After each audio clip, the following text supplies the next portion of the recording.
Os 7 princípios herméticos. O princípio da polaridade. Capítulo 2. Tudo é duplo, tudo tem polos, tudo tem seu par de opostos. Semelhante e dessemelhante são o mesmo.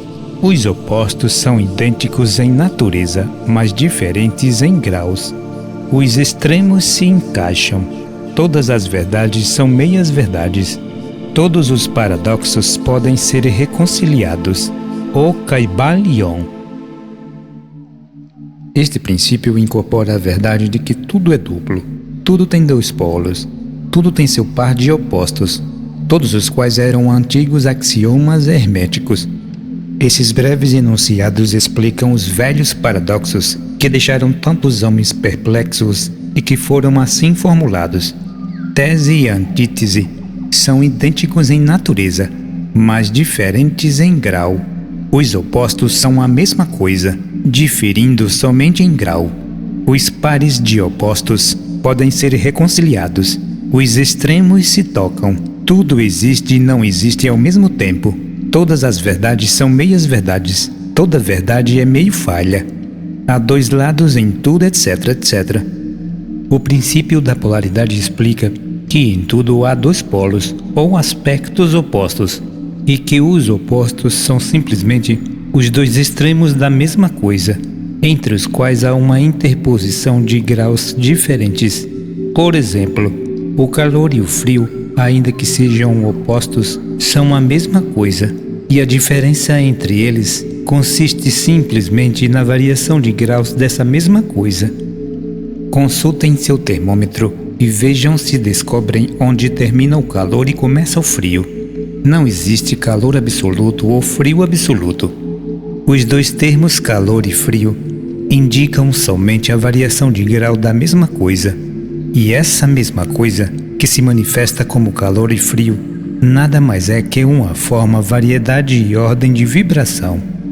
Assim, o calor e o frio são unicamente os 2 polos daquilo que chamamos calor, e os fenômenos que daí decorrem são manifestações do princípio da polaridade. O mesmo princípio se manifesta no caso da luz e da obscuridade, que são a mesma coisa, consistindo a diferença simplesmente nas variações de graus entre os 2 polos do fenômeno. Onde cessa a obscuridade e começa a luz? Qual a diferença entre grande e pequeno, entre o duro e maleável, entre o branco e preto, entre afiado e côncavo, entre ruído e silêncio, entre alto e baixo, entre positivo e negativo? O princípio da polaridade explica esses paradoxos, e nenhum outro princípio pode superá-lo. O mesmo princípio opera no plano mental. Permita-nos o leitor apresentar um exemplo radical e extremo, o do amor e ódio, 2 estados mentais que, à primeira vista, parecem totalmente distintos.